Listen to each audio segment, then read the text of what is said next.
ప్రదేశాన్ని ఇప్పుడే ఇక్కడికి మరికొద్ది సేపట్లోనే డిప్యూటీ సీఎం పవన్ కళ్యాణ్ కూడా చేరుకుంటారు. ఆయన కూడా నేరుగా ఇక్కడ యాక్టర్ ఎలా జరిగింది, ఎందుకు జరిగింది అనే కారణాలు కూడా పూర్తిగా గాయత్రి మనం ఇక్కడ చూస్తున్నాం. మనకి ఒక 2-3 నిమిషాల్లో AP deputy CM Pawan Kalyan ఇక్కడ చేరుకుంటారు. రాజమండ్రి ఎయిర్పోర్ట్ నుంచి బయలుదేరి 20 నిమిషాలు అయింది. ఇప్పుడే పరిశీలిస్తున్నారు.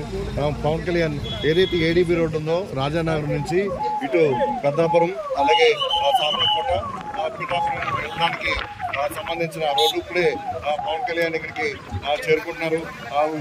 ఇది ఏదైతే మొన్న ఆయన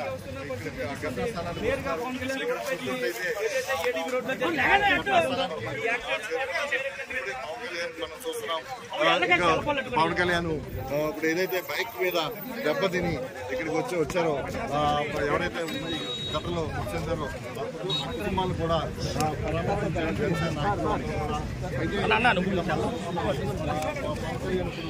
ఏదైతే స్పాట్ ఉందో స్పాట్ లో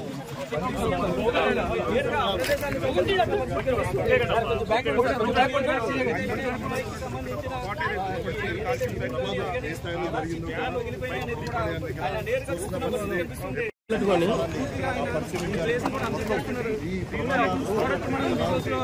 డిప్యూటీ సీఎం పవన్ కళ్యాణ్ ఎందుకు జరిగింది ఏంటని కూడా కారణాలు అడిగి అధికారులు తెలుసుకుంటున్న ప్రయత్నం చేస్తున్నారు.